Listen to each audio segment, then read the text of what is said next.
Information shared is based on personal experiences and not meant to replace medical, psychological, or other professional help. Yeah, I'm so glad, Nikita. I love that you did mention about repair because one of the best things I think about us, our relationship, is that we don't sweep things under the rug. We do work on our relationship because we so value it. You're so important to me.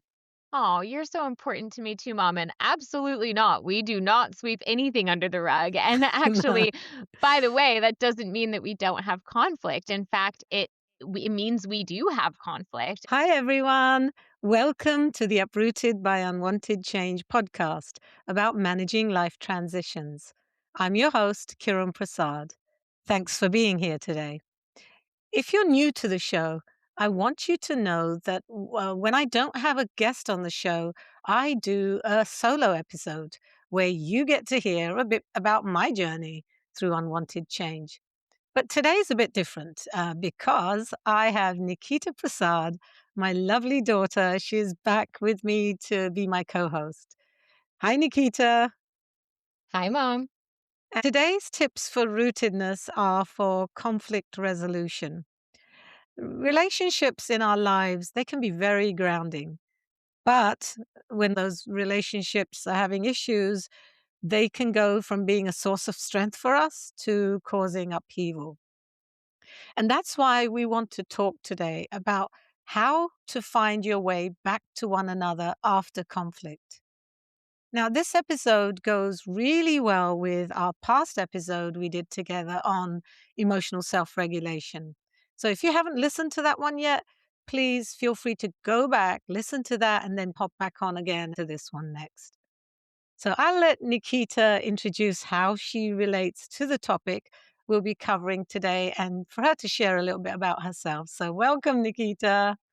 Thanks for having me again, Mom. As I said last time, I'm such a huge fan of the show. So to be invited to be a guest for season 2 as well just warms my heart. And as I said last time I was on the show, it's you're not just inviting me on because I'm your daughter, but also because of my professional background and experience.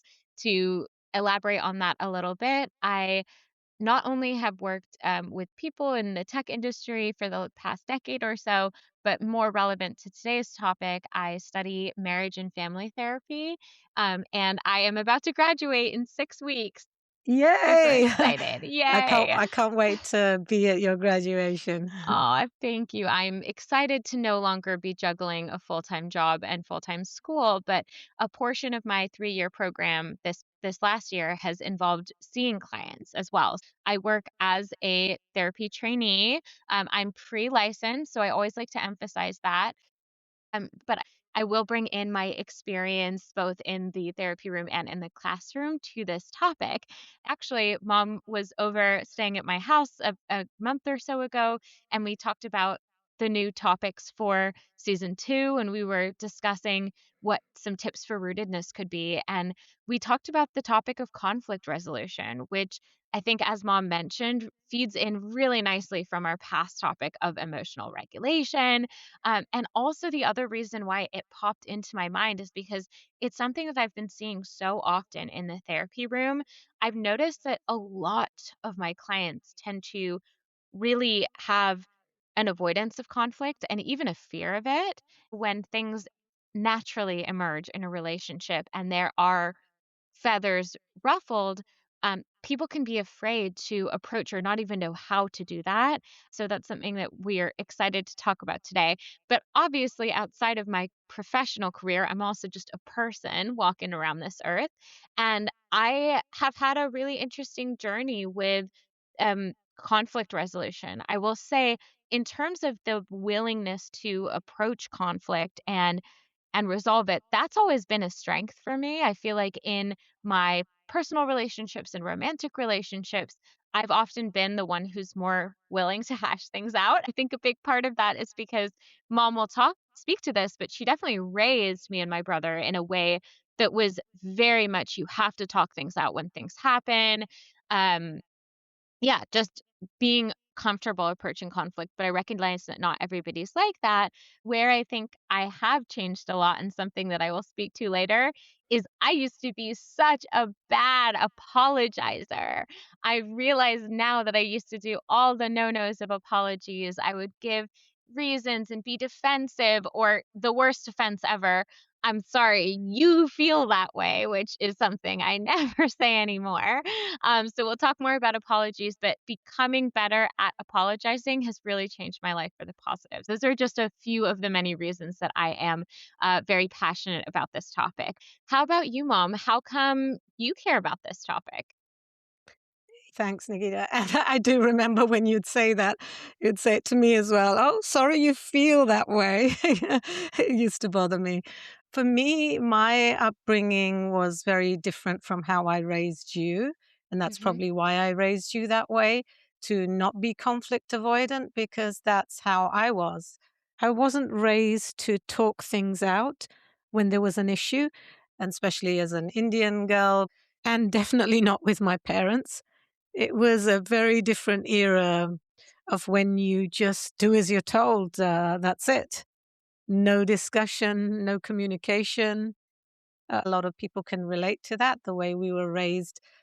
I was became a people pleaser. I couldn't speak up. I didn't like conflict. I would avoid conflict. I didn't like to rock the boat. Just like I said, always be trying to please. And I've come a really long way from there. We were raised with very strong family values, that family comes first, the family togetherness, and disagreements, they weren't tolerated. They mustn't linger, that we had needed to quickly apologize. And often it was a matter of respect to your elders, and I was one of the youngest kids told to do that. My father, I remember particularly, he would not let us remain that way. He would say, "We're not gonna have that. You're not talking to each other." And so, I don't know if you remember, Nikita, when you were younger, Oh, how yeah. I would insist on the 2 of you, because you and Vinny, you get on so well now, but as kids, I thought you'd be killing it, not physically killing each other, but, like, constantly at each other as young kids are. I don't know, especially 7 and 9 or something. And I would make you go in the other room, in the other extra lounge, and I would say, "Sit on on that couch. You're not getting up. You're not getting out of this room until you talk about it. You talk it out, and you make amends." I don't know if you can remember doing that. Oh, of course. I still remember the detailed texture of those couches because initially it would be a bit of a stalemate and we'd both just be staring at the couch. Eventually, we would come to an agreement. We want to go play Nintendo, so we got to work this out. Yeah, yeah, I know. I used to use screen time. But one thing I didn't know that now I've taken on board is that before you can even do that and resolve the conflict, you need to be in a emotionally regulated place yourself. So I believe now in pause first, pause till you are like more in your window of tolerance, or some of the things we talked about in the other episode. I was often misunderstood. I wasn't able to stand up for myself or express my needs. So, communication to me has been vital for understanding other people and for being understood ourselves. That's something I really lacked. But yeah, I'm glad I encouraged that for you. Absolutely. Me too. I really appreciate it because, as I said, I've noticed the difference with myself, with my clients, friends, um, of if you weren't raised with it, as you understand, you weren't necessarily raised to be the most open to conflict initially, and you change that about yourself. It's such an important skill, and the reason for that is because one of the core concepts that we wanted to introduce was that the cycle of rupture and repair, which is the conflict cycle, is so normal, and not only normal, but necessary in relationships. And I think for some reason, we've reached this place in our society where we see a couple or a family that fights and we think of that as a negative thing, and it's absolutely not. In fact, some of the hardest places to move forward from in the therapy room for me is when no one's talking about what's wrong. And so if we have conflict, we can work on how to make that more constructive. But if we don't have any, it's a difficult place to start from. So when I say rupture and repair, what I mean is the idea that rupture is when an incident happens. It's not always in both people's awareness. There's ruptures that are really obvious to both parties, like a big fight or things like that, but some ruptures are just inside of one person. They're having your feelings hurt. So an incident occurs, and then critically, repair comes next. And that is the attempt to understand each other, to express what's hurting, to nurture the other person for what's hurting. And most importantly, not just address the conflict itself, but those feelings that came along with the conflict, and really be able to validate that and tend to one another's emotional needs. So, my biggest first headline is conflict is necessary. Conflict is organizing as long as repair comes along after it. Um, what is the alternative to repair after a conflict? Well, that is what is referred to sometimes in my industry as a cutoff, or it can be a blocking, a no contact. There's so many words for it, right? But one of the most interesting things I've learned in my schoolwork so far is the notion that cutoffs don't fix any of the distress that goes on within an individual. So there is this foundational psychologist named Dr. Murray Bowen, of Bowenian family systems, which is foundational. And basically, his institute studies healthy families and what constitute dysfunctional and what constitutes functional. And with cutoffs, what they find is if you have a big blow up with someone and you say, you know what, I'm just not going to talk to that person anymore, uh, that typically keeps the same levels of anxiety, the same levels of discontent, the same levels of anguish within that person as if they were still in contact with the person. And it keeps you frozen in time, essentially, in the distress of that conflict. What they also find is that it's highly limiting to your development in sort of emotional maturity. Like some of the most important things for an individual to be able to experience, that growth is stilted by having too many cutoffs in one's life. I get concerned about the cancel culture, and I know that you do too, Mom, or the cutoff culture. And so we'll talk about that more. But one thing we want to stress during this episode is we understand that there are valid reasons to cut someone out of your life. So when we're talking about this research that it can be damaging, we are talking about maybe those cases that don't need to be a cutoff, but we reach for that. There are absolutely cases such as in abuse where we understand the need to completely cut off and would support that. So it's interesting though, Mom, when we were talking about all of this, you were kind of expressing this different viewpoint with regards to cutoff, where it doesn't really have to be all or nothing. It can be a little bit more of a spectrum. Tell us more about that. Yeah, yes, and I love what you said about the research by Dr. what was it, Bowen? Yeah, Hmm. and, the research on that and being frozen in time in conflict, Hmm. and that was so interesting. For me, I do feel it's like on a kind of spectrum to me, I see it as. So at one end, at one extreme end, you could be maybe so close, maybe inseparable, and then at the other end, it's no contact, which is like you said, last resort, where there may be abuse. I agree with Nikita on that. And then along the way on the spectrum, you could have where it's healthy relationship, the closeness, or at the other end, before you get to no contact, or maybe going from no contact, you could go back to like a lower contact or a cordial relationship. If these are relationships that you either value or you can't avoid in your life. Certain people that you know you're going to see them around, maybe they're part of the family or something, or a friend group that you're going to see around at certain places. I'm sure a lot of us can relate to that. And so, what that looks like, unfriending in person or online, if you do that, going no contact. To give you an example, when I moved to California, in the beginning, I'm trying to make friends, new friends, and then gradually realize some of these people were really not healthy for me to be around. especially because of all the healing I'd done. There were certain people I just could not be around. Then I did have to move away gradually from some of them. In extreme cases, for me, it is extreme if I do something like that. Somebody has got to really push my buttons, really push, push, push, push hard for me to block anyone on social media or even in person. I don't think I've really done that, like block anyone by email or phone. But I think, like a lot of us, when politically things were getting charged politically online, there were certain people like I could not have. It just became too, can't think of the word, You did? more than heated. Yeah, Yeah. we all have that. Um, we all have that in our lives, so I understand that. And everyone's situation is unique, and only the person themselves, they know the relationship, they know the person that they're dealing with. And so I don't think it's anyone's place to to judge somebody on that. But as long as like you're in a safe space, safety is paramount, I believe. Absolutely.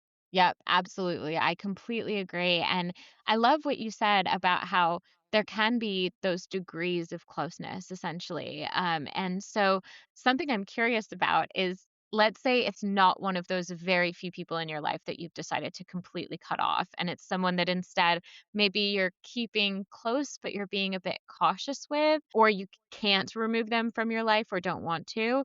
How do you manage that today? Okay, so that's a good question. Well, I'm a very typically very forgiving person, maybe sometimes to a fault. So I do give people grace. I give them the benefit of the doubt, like we would want that for ourselves as well. Because I always think of, I don't know what circumstances are in this person's life, or even what their mental health, their state of health is like, or what's causing this behavior. I always try to give the benefit of the doubt. I think I only used to give grace, but now I feel it's important to give grace and space, like I mentioned earlier, about the pause for myself as well, pausing maybe before I attempt to try and speak to that person about the conflict, and let them step away as well. We both can cool down or whatever, self regulate, give them the space first. And because it's tough to try and deal with conflict if we're not self-regulated. Also, if we want to go from no contact with a person to at least a bit of low contact, reintroduce someone back into our lives, it's really hard to do that if we're not self in a place of self-regulation. Um, and who knows, with grace and space, that might help repair the relationship. Yeah, I love your nuanced viewpoint of this. And when we talked about this concept, when we were brainstorming for this episode, we I gave you an analogy of keeping the door open to remaining in contact with that person, instead of shutting it completely. Exactly, exactly. Because at least one person needs to do that. I know ego can get in the way, because if both people shut that door tightly shut, that can be such a tragedy, especially if that person means a lot to us. Totally, totally. And something we talked about with that keeping the door open is, as long as one, you're regulated enough to have that door open, to have that invitation, right? So maybe you just crack it while you're taking the space that you need, and then once you open it, you're also not standing there by that door begging the other person to come in. It really has to be a two-person decision.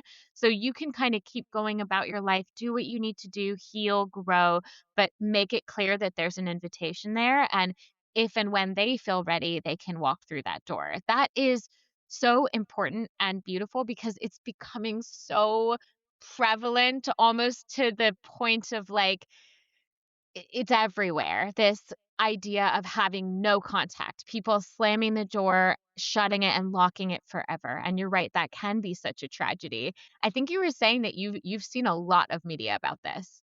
Absolutely, Nikita. Yeah.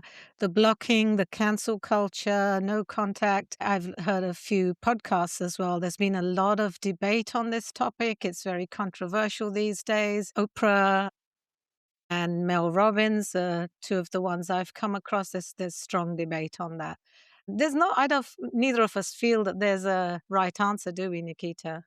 No, no, we don't want to be prescriptive with anyone, and that's especially important to me as a budding clinician is we don't tell people what to do. We help them explore how they feel about the situation, and only you know the reality of your relationship. And there are relationships that look very different from the outside than they feel on the inside. And so only you can decide and kind of triage where this person is going to be in terms of whether you want to keep contact, how much contact you want to keep. And so we really hope that we can talk about how to kind of maintain those relationships if they do stay. Yeah, I'm so glad, Nikita. I love that you did mention about repair because one of the best things I think about us, our relationship, is that we don't sweep things under the rug. We do work on our relationship because we so value it. You're so important to me. Oh, you're so important to me too, mom. And absolutely not. We do not sweep anything under the rug. And actually, by the way, that doesn't mean that we don't have conflict. In fact, it means we do have conflict. And I feel like in the past, maybe that conflict has been a little bit more explosive. And part of what we've really improved upon, I'd say, in our relationship is our first episode, plugging it again, that self regulation, both of us knowing how to kind of go our separate ways and get to a place where repair is going to be productive.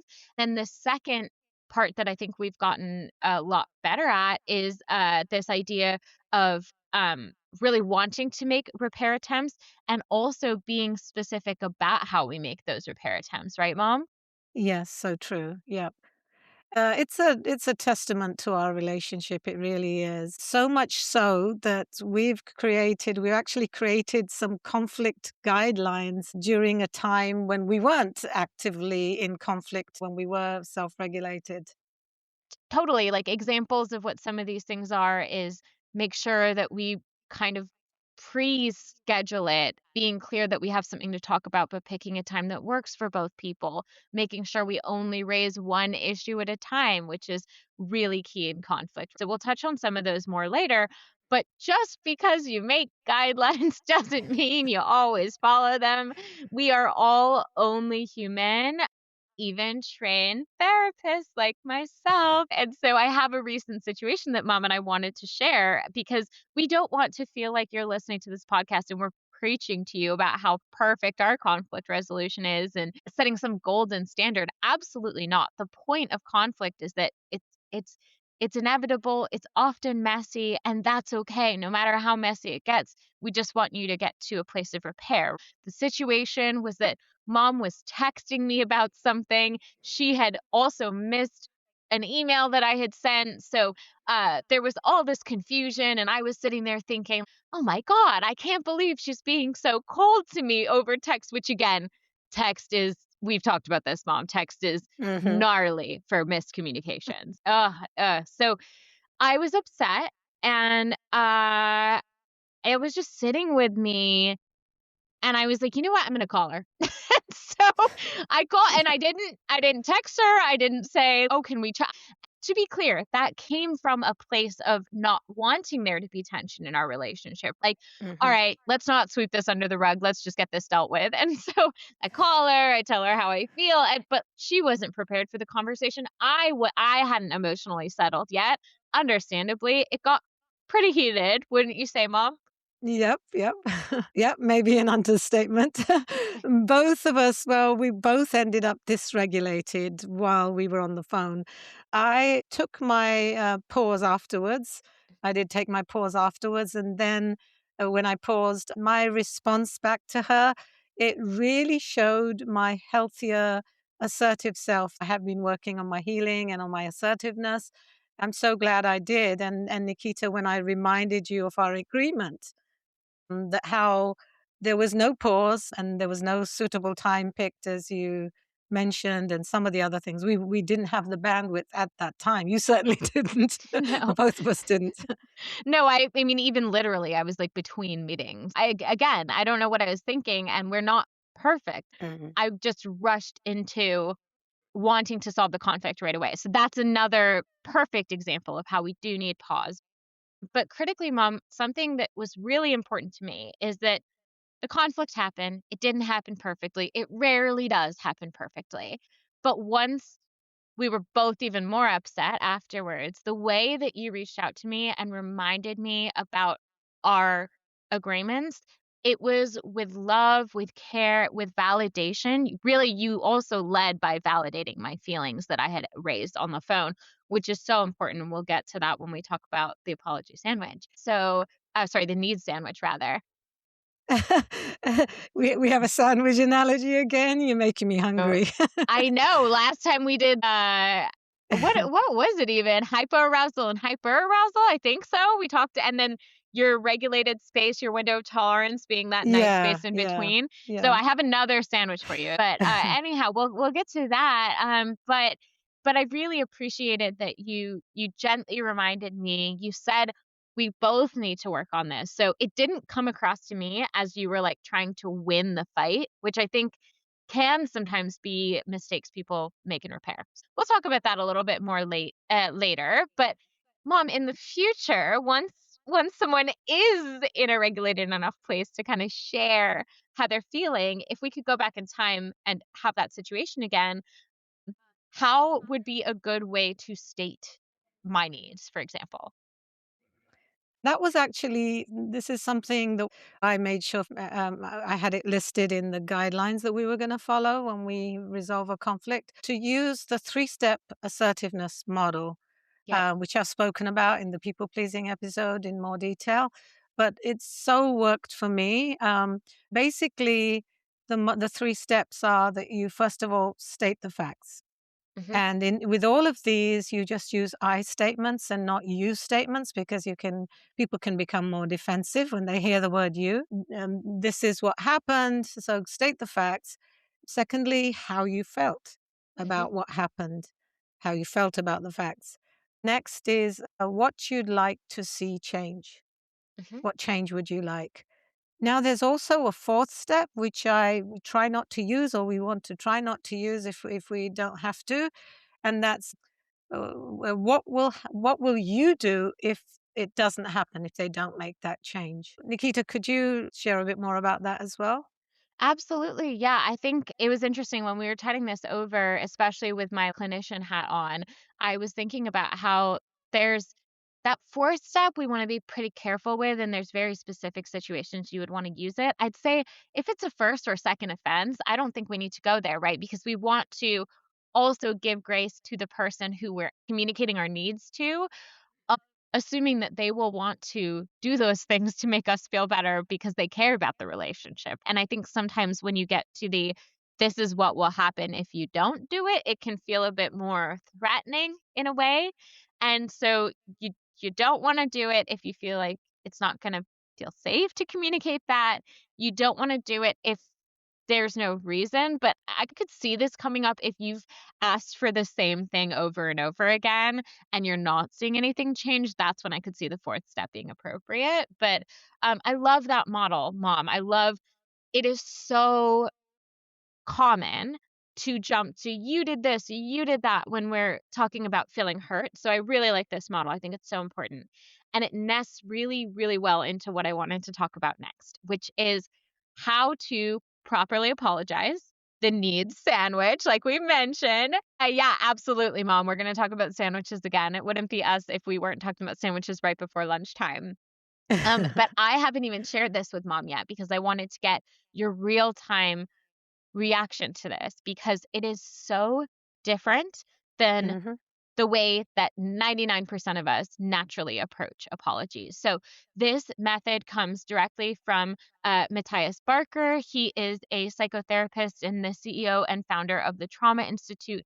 He's amazing. Go check out his videos and stuff like that if you'd like more information on this specific topic. But I took a parenting workshop with him, and this method was originally taught about how parents can nurture their children's needs, but it works universally. It works in any relationships, okay? And so sandwich. The thing about the sandwich is that in this analogy, the bread is actually the most important part. And so both the first and the last second pieces of bread are going to focus on the person who is hurt and their needs. And the middle of the sandwich is actually optional. That is going to be optional context. So let me give you an example, okay? Let's say that I had a friend and they had a really important event that was coming up. And actually, mom, I think it could be fun to do a little bit of like a role play if you're open to it. And we're going to make up a situation that has never happened between the two of us. But mom had an amazing hula dancing performance. And I was so proud of her. I hope it's okay that I share that, mom. Yeah, I'm very proud of it. Thank you. Yes, you should be. So it was her first big stage performance ever, and I could not wait to go. And I showed up nice and early with one of my mom's best friends because mom had told me, you want to get there early. It fills up. You want to get a seat. And we did. And we were front row and we got to see mom. So that was actually amazing. But mom, let's change the situation a little bit. Let's say I actually was late and didn't even end up getting a seat, was standing in the back, didn't really get let's pretend that we were in that situation, okay, mom? And so how the need sandwich works is the very first thing I would want to ask, knowing that mom is upset, is how was that for you? And what did you need from me in that moment, mom? So if you've come in late, and I know they were very strict about lateness as well. Yep. I would be upset what I would need from you because I always give people the benefit of the doubt, the grace, like we mentioned. I would want an explanation. Okay. First of all, that there Okay. must be a reason because I know how enthusiastic you are to be there on time. I mean, you had an exam that day as well. Mhm. A I final did. exam. I was amazed how you left work part of the day, took part of the day off and came all that way. Well, I would suspect there's got to be a good reason. Hmm. That's very generous of you, mom. I wonder what it would be like to just be hurt in that moment. So if we're talking about this later and you're just Mhm, so disappointed that this has happened, mhm. I might ask you in this sandwich model, mom, I know you're really bummed about what happened yesterday. Um, how did you feel when I was late? Well, I hate lateness, as you know, so I would be so upset. You're not there on time. Couldn't you have left a bit earlier to make sure you are? I would feel maybe I'm not important enough, or this event isn't important enough. Like I've come to all your childhood, everything you've Mhm. ever done. I've been there on time, so yeah, it would hurt. Yeah. Yeah. And so that's beautiful, mom. I love we're gonna take that example of this you're hurt, right? And I would listen deeply and I would reflect and I would say, okay, mom, I totally hear you. I'm hearing that you are really, really disappointed and hurt that I was late. You even gave me a heads up that I needed to be early and I wasn't. You're feeling deprioritized by me. Mhm. And Yep. this is where I would do something that none of us do because it's so uncomfortable. I invite you to share even more hurt. I would say, "Mom, am I getting it? Are there any other feelings that came up for you during this that you haven't shared with me?" Basically, it's not very often I have this sense of achievement Mhm. of doing something like that, and it's my first time ever on the stage doing hula, Yeah. and I didn't want you to miss even a minute of it. Like, you could have missed my performance. They're very short, each one, each dance. You could have missed it Yeah. Yeah. completely. Yeah, so that just is deeply hurtful and maybe even confusing to you is what I'm hearing. Mhm. Yeah, thank you so much for sharing that, mom. What did you need from me in that moment that I didn't provide when I was late? I needed an apology straight away, Mm, firstly. yeah, Although for me, apology is not just words, it's action as well, a okay. change in action, in behavior as well. But for me to see that this really bothered you being late. You needed it to be just as important to me as it was to you. Yeah. And if it was, I wouldn't have been late in the first place. But if it was Mhm. unavoidable for me to be late, you wanted me to be as distressed by it as you were. Exactly, that you're upset by really upset by that. You didn't want to miss a minute of this, Yeah. and to hear that you did your best. Okay. See how much time I spent making sure I fully understood all the degrees of how upset you were and why you were Hmm. upset and what you needed from me, right? No Hmm. defensiveness, only listening, and if anything, deepening. That that what I said is kind of mind-blowing about this to me is how often do we say, "Oh, yeah, what else? What else are you upset about me for?" But in a genuine way. Here's step 2, the filling. Totally optional. Ask permission to whether the other person even wants to provide their context, their side of what happened. So, mom, in this case with the hula, I might Hmm. say, I totally hear you. I absolutely understand why you would want to make sure that this feels as important to me as it was to you. That's reasonable. Hmm. I do have some information about what happened that day, and I would be happy to share it with you if that would help you in this moment. However, I want to be clear that none of it takes away from how you feel. Do you think it would help you or hurt you in this moment to hear what was going on my side? Well, I'm the kind of person who would want to hear. Not everybody would. I get that. Some people might think you're just trying to make excuses. You wanna hear about it? And Yeah, yep. yeah. Okay. So for me, what really happened is that I was so focused on rushing to get you flowers, and the florist is who let me down. So I actually was on time from my house to the florist, and then I was anxiously waiting. I had prepaid for these gorgeous Hawaiian flowers, and I was so excited about getting you those flowers. And so by the time I left, traffic had built up, and devastatingly, I came in with these gorgeous flowers, but too late, and I really missed what was most important to you. And you know what? I wanna be clear, that is not an excuse. It's my explanation for what happened, and it's a little context for you, but I don't want it to take away from what you experienced. So I would share that with you, right? Yeah, and what I wanna say is what I loved about that is that you said this is not an excuse. That part was really Mhm, important to me because mhm. you could have just said that and it can sound to someone like, "Oh, excuses, excuses, this person's making excuses."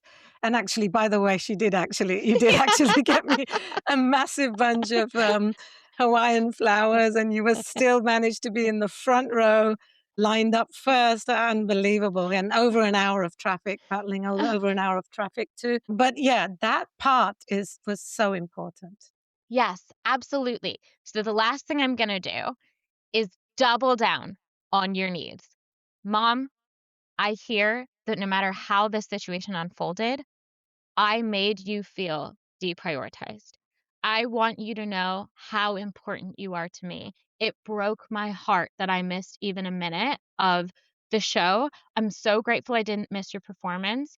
And I will prove to you how true this is for me by making sure I show up for you wholeheartedly as important things arise. And I think the way you felt about that situation, completely valid. I would feel the same way. So I hope that I can um, I can make it feel a bit better as time goes on through making you feel prioritized. I appreciate that, Nikita, and, as us Brits say, the proof is in the pudding. Um, yeah, actions speak louder than words still for me. Wonderful. Okay. What do you think about that method? I love it. I really love that, and we don't want to. We're so reluctant to even have to explain why to somebody, let alone take even more time than that. Yes. That that was a long apology, right? So to summarize, it goes, what are you feeling? How do you hurt? Did I miss anything? Mhm, Then here's my context only if you want it. The focus mhm. is on you. Finally, reinforce what you heard about that pain, validate it, and say you're going to change that. Something that I also liked was that and it ties in with that three-step assertiveness, is that from what I remember, you were using you statements. Sorry, you were using I statements, not you Mhm. statements. It was I'm sorry, I did this, or I. It wasn't you. Oh, you expect me to be here so early. It's tough for me. There wasn't the accusations that we can get into with people to try and justify ourselves. You weren't doing that. You weren't trying to shift any of the blame. You were holding yourself accountable, and it was with Mm, all the I statements. I really loved that. I think that makes a lot of difference. beautiful. That's exactly right, Mom. You noticed something so important, which is we stayed on your pain. We Mhm. didn't I didn't go, "Oh, you expected me to come a day that I had an exam." It would have been so easy for it to turn into that. But the idea is that when someone is hurt, you nurture their needs. And on that point also, you didn't turn around and say to me like you used to in the past, like you said, Yeah. you've come a long way. You didn't say, "Oh, why do you have to react like this? Like I tried my best and I can't help it if I'm late." You could have done that and you could have turned it around to, "Why are you feeling like this?" Like it's my fault that I'm upset, as people can Yes. often do. Yes. What's wrong with me? Why am I that mad? Or why am I so upset? Beautiful reflection, Mom. That's one of the number one things I teach my clients when we talk about this process. The the feeling the other person is experiencing is truth. That is not debatable. We don't get to tell them whether they get to feel hurt. And the fact that you are coming to me in that scenario and telling me that you feel this way is an invitation for me to repair our relationship. As the apologizer, I've come to love apologies, truly, and I mean that because it gives me a chance to celebrate how much I love that person and to make them feel heard. So, um, I know that one of the things we were chatting about is like, well, this all sounds so great. This sounds so easy. Yeah, it does sound so simple, doesn't it, Nikita? But I wondered, though, as a therapist, what have you noticed stands in the way of people doing this well? Yeah, I mean, like you said, the three-step assertiveness model that you shared and then that needs sandwich that I shared, they both sound simple, but that does not mean that they're easy. And I think there's a few ways that things can stand in the way of that. And so one of them is this thing I've been working on with my clients of these mental pictures that we carry of the other person. So maybe these caricatures we hold in our minds. In the example of the hula mom, if I had had this caricature of, "Ugh, mom overreacts," and if you had had a caricature of, "Ugh, Keith doesn't care. Keith never cares," Mhm. that may have prevented that really beautiful constructive conversation that we had because we can write off the other person's experiences as part of this one-dimensional caricature versus the three-dimensional person sitting in front of them. Something I always say to my clients is like, how can you really, as you're regulating, think about the person you're in conflict with and the full picture of them? And I think it's a lot more successful if you come to the conflict with that. But how about you, Mom? What are some of the things you feel like stand in the way of people having successful conflict and repair? Well, to me, the other person might not be ready. You might be ready, but they might not be ready. And it definitely takes two to resolve a conflict. Obviously, one can move forward first and open the door. As we said, you can't have two of you, the ego getting in the way, and both of you lacking any forgiveness or any attempt to repair. Especially if we make up that narrative, like you said, in our head, that can really get in the way, and that can get in the way of us being able to do that. And also to think that, like I always try to do, give the benefit of the doubt that, look, it might not be personal, their Mm. behavior. It may be just something to do with them. So we've got to try and, like you said, not have that caricature. I love that. Perfect. I love that too. And then I think something we really want to reinforce is I think people can be really scared to apologize. I think that it makes them culpable. I think it makes them bad. I would actually say shame plays a huge role here, that when we're being confronted with something that we've done wrong, we want to avoid it because we feel ashamed. Again, I wanna say taking responsibility does not make you the bad guy. In fact, it's the opposite. You're providing this deep validation to the other person, and I don't remember if I've mentioned this yet in this episode, but just remember to always give the type of apology that you would want to receive. When you're receiving an apology, you don't wanna hear defensiveness. You don't want them to bring in some random thing from your relationship as a counterpoint, right? "Well, you do this." You want to feel heard and feel like that person is reaching for you. That's what apologies are for. And so I think one of the best places we can take accountability for this conflict resolution is by learning to be good apologizers. And mom, I know that you have a point about what makes a good apologizer. It's not just what you do in the Yeah. moment, right? No, I love this, Nikita, because I feel at the end of all of this, I see the goal of this as being able to change the way we interact and our patterns of behavior. And like I said earlier, the proof is in the pudding.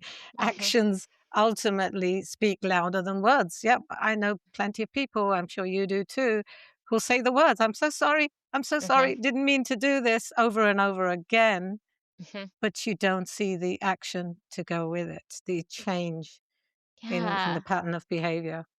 And I wonder if something like the need sandwich helps change that, because you are really spending so much time in the apology of understanding why that person feels wronged and Mm. understanding their state of mind, which can help you change the way you approach in the future. Exactly, and everyone wants to feel seen and heard at the end of the Mm. day, don't they? Everybody wants that. Yes, that is the biggest takeaway of all. But I love how throughout this episode we've kind of chatted about how conflict resolution is this deeply kind of ignored, I think, thing in society. And so we always say the prerequisite to the conflict resolution is you have to be in a good enough place. So go listen to the emotional regulation, make sure you kind of have your tools on board to calm yourself down if you need to. We want to reinforce that rupture or conflict is such a normal, crucial part of relationships. It's not something to shy away from, and repair is vital. It allows us to communicate kind of what we're experiencing in a relationship. It makes that relationship more honest, and that is so important. Transparent communication, but how you communicate how you feel hurt as well as how you communicate an apology matters a lot. So there's a lot of stuff that stands in the way, our egos, our impressions of one another. But we can choose to bring more awareness to these moments of repair and do it with intentionality. And most of all, as mom beautifully said, taking someone's expression of need, as an invitation not only to apologize, but then to change your actions moving forward and fulfill their needs. That's what creates relationships that we can truly trust, those beautiful, lasting relationships. So, so happy to have been able to join. Oh, thanks so much, Nikita, for helping me with today's tips for rootedness. You made it a much more interesting show. You always do. I always learn so much from you. I really have. And on such an important, useful topic. Listeners, they're always hearing about you from me, and got to hear from you today, Nikita. And I hope all of you learned something as well from her wisdom, insights, and her therapy training. My wish for you, listeners, is that if there is a relationship you value, that you could do with strengthening or repair, I hope now you have some tools to work on it, and we'll make that a priority, because now more than ever in our world, we really need one another so much. I'd like to end now by also saying that please be aware our schedule has changed, the podcast schedule, to get episodes out there on the first and third Tuesday of the month now. So please bear with me as I settle into that. That's even more reason now to subscribe and stay updated on the latest episodes. I hope you'll share this episode with someone who may really need it. And I look forward to seeing you next time. Take care.